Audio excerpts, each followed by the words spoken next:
Vamos a ver una cronología del desarrollo de la guerra. Se inicia el 15 de octubre de 1858 con la toma, con la formación en Saint Thomas, la Junta Patriótica de Venezuela, por parte de todos los exiliados que había hecho el gobierno de Julián Castro. Ellos elaboran el primer programa de la Revolución Federal.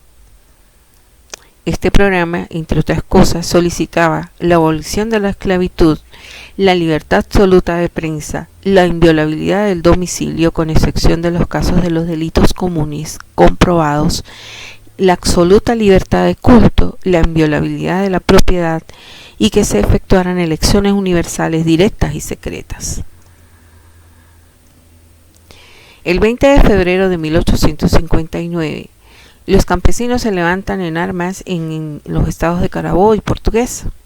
El comandante Tirso de Salavarría y unos 40 hombres más se apoderan del cuartel de Coro y de los 900 fusiles que allí se almacenaban.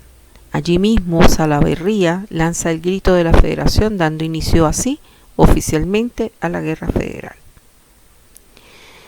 De marzo a diciembre de 1859 aparecen en escena Ezequiel y otros líderes federalistas exiliados, excepto Juan Crisóstomo Falcón, que se embarcan en Coro para unirse a la rebelión. Ezequiel Zamora rápidamente organizó un ejército y marchó hacia el centro, ganando batalla tras batalla y creciéndose en la guerra. Los hijos del general Sotillo entraron por el oriente, sublevando las poblaciones de Santa Ana, San Joaquín, Santa Rosa y Charamapia, en Anzoátegui y Sucre. Allí también se da una de las pocas batallas, que fue la batalla de Santa Inés, que ocurre el 10 de diciembre de 1859.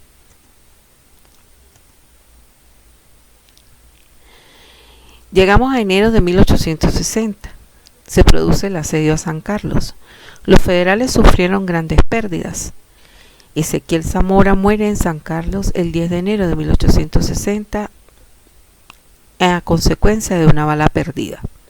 En este momento de la guerra, Juan Crisóstomo Falcón asume el mando de esta guerra y da orden de avanzar hacia Valencia. Sin embargo, sus tropas estaban muy debilitadas después del asedio a San Carlos.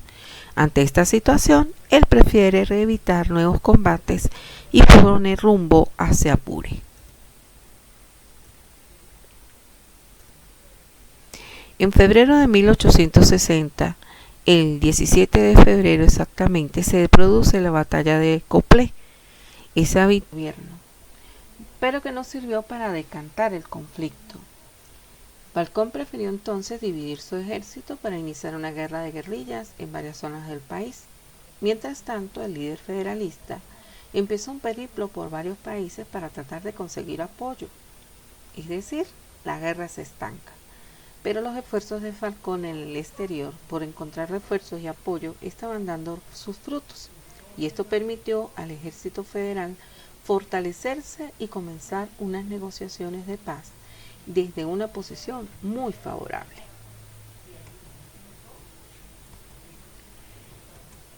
En agosto de 1861, el general José Antonio Páez es proclamado jefe civil y militar de la República, con el fin de darle un parado a este conflicto.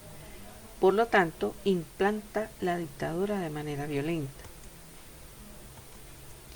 Pero en diciembre de 1861 se da el primer intento de llegar a un acuerdo. Esto concluye en fracaso. Sin embargo, el desgaste sufrido por el bando gubernamental y los avances que estaban logrando los federalistas llevaron a reiniciar las conversaciones. Llegamos a diciembre de 1862. Se da la batalla de Buchivacoa entre el 26 y el 27 de diciembre de ese año.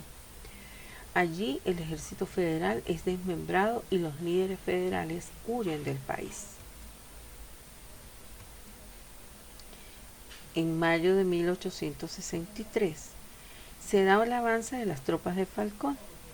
Páez acepta un armisticio, es decir, se produce el Tratado de Coche, y es el acuerdo que se firma en abril de 1863 en la hacienda Coche, situada en los alrededores de Caracas, y este tratado pone fin a la guerra.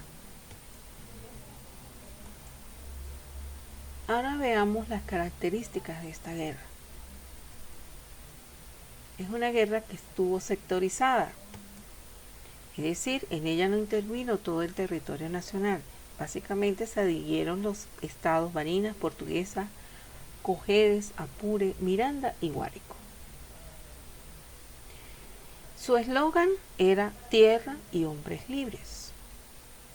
¿Por qué? Porque fue un movimiento que exigía reformas sociales, la distribución de las tierras, la división del poder de Caracas y el fortalecimiento de las autoridades locales. Se conformó más que todo después de la muerte de Zamora en movimientos de guerrillas que se suscitaban en el interior del país. Y solo en el transcurso de la guerra solamente se dieron dos batallas importantes, la de Santa Inés y la del Coplé. Se usaron distintos tipos de armas, pero lo más utilizado fue el fusil de percusión. Veamos ahora las consecuencias de esta guerra.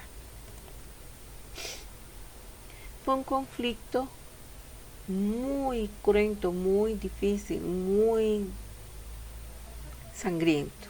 En realidad no dejó un ganador claro. Se promulgó una nueva constitución en el año de 1864, conocida como la Constitución Federal. Los primeros presidentes estatales fueron los mismos antiguos caudillos militares regionales, es decir, más de lo mismo. Significó el final de la oligarquía conservadora, y el nuevo gobierno, que quedó en manos de los liberales, eliminó los títulos de nobleza que se habían conservado desde la época de la colonia. Además, se promulgó un decreto de garantías que, entre otros aspectos, abolía la pena de muerte para todo aquel que hubiese intervenido o que tuviese pensamiento diferente. Y obviamente esta guerra provocó graves daños económicos que llevaron a recurrir al extranjero solicitando préstamos internacionales, lo que aumentó de manera considerable la deuda externa